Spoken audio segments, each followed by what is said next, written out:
কি করবেন টাকা দিয়ে? যদি কবর নিয়ে যেতে পারেন, আখেরাতে কাজে লাগে, তাহলে তো একটা ব্যাপার ছিল। তা তো পারবেন না। আপনি বলবেন না পারলে কি হয়েছে, ছেলে মেয়ে খাবে, ছেলে মেয়ে ভোগ করবে নিশ্চিত। বহু মানুষ সম্পদ রেখে চলে গেছে, তার ছেলে মেয়েরা ভোগ করতে পারে নাই, হাতে বুতে অন্য মানুষ খেয়ে ফেলছে, আছে না নাই? সবচেয়ে বড় হতভাগাকে জানেন? আল্লাহর জমিনে সবচেয়ে বড় দুর্ভাগা, সবচেয়ে বড় বেয়াকুব এবং নির্বোধ মানুষ হলো সে, যে যাদের জন্য চুরি করবে তারাও সে দায় নিবে না। কিয়ামতের দিন ছেলে আয়সা বলবে না, আব্বা চুরিদারি ডাকাতি 2 নম্বরই যা করছেন, ঘুষ সুদ যা খাইছেন আমাদের জন্যই তো খাইছেন, আল্লাহ আমার আব্বারা জাহান্নামে দিয়ে না, আমাদের নিয়ে যান।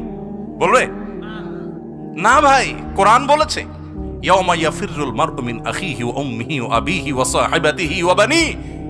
সন্তান বাপকে দেখে মাকে দেখে পালাবে, যে না জানি আজকে কোনো কিছুর জন্য ধরে। সবাই ইয়া নাফসি ইয়া নাফসি করবে। যাদের জন্য চুরি করবেন ওরাও দায় নিবে না। আপনার মতো নির্বোধ কে হতে পারে?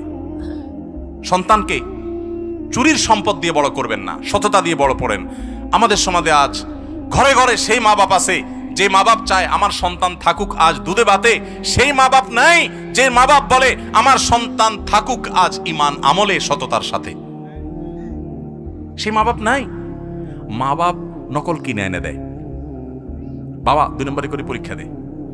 যেই মা বাপ সততা শিখাবে, সততার সংকল্প করাবে, সেই মা বাপ চুরি শিখাচ্ছে। এজন্য সমাজের রন্ধ্রে রন্ধ্রে, খাঁজে বাজে, কোনাকাঞ্চিতে সর্বত্র দেখবেন চোর আর চোর উৎপাদন হচ্ছে, দুর্নীতিবাজ উৎপাদন হচ্ছে।